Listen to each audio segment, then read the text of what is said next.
When Congressman Issa strode to the podium Friday morning at Joan MacQueen Middle School in Alpine, he carried an American flag and a proclamation. When a congressman wants to honor somebody or something in his district, the ceremony often includes a flag that's flown over the Capitol, if only for a few minutes. During the pandemic, school reopenings, as we've seemingly covered every other day, have proven difficult and controversial.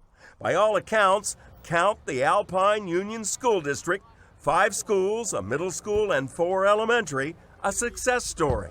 Superintendent Richard Newman live with us on Good Morning San Diego. On March 13th, when we closed our schools, within 3 days, we began our reopening plan. We saw it coming with COVID, like many others, and we began rolling out Chromebooks and curriculum and grab-and-go meals. And since then, there were a lot of firsts, as you said. We were one of the very first school districts to open in the county, one of only 4 school districts in the county to receive a waiver from the state to reopen, the very first school district in the state and perhaps the country to fully vaccinate our staff, the first district in the county to roll out hotspots to our families who either had no internet access or didn't have high-speed internet access. September 2nd, vaccinations and agreements with teachers and classified staff in hand, full in-person instruction in Alpine.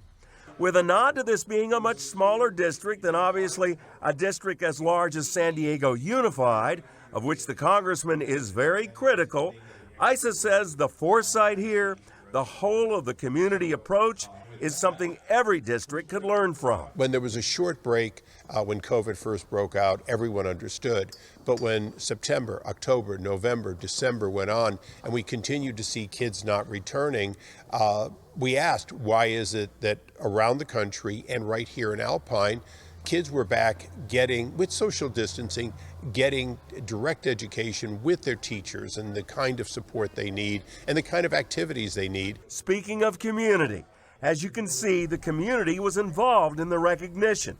And as the morning went along, the gym became a town hall meeting. There is another aspect to this, and that is for the congressman to get specifics as to how the district prevailed, if you will, so that he can not only share this information locally, but when he gets back to Washington. The real reason you come to something like this is so you can go back and say it doesn't have to be the way it is in San Diego, in San Francisco, or in Detroit. We can have schools that work for our kids. In Alpine, Ed Linderman, KUSI News.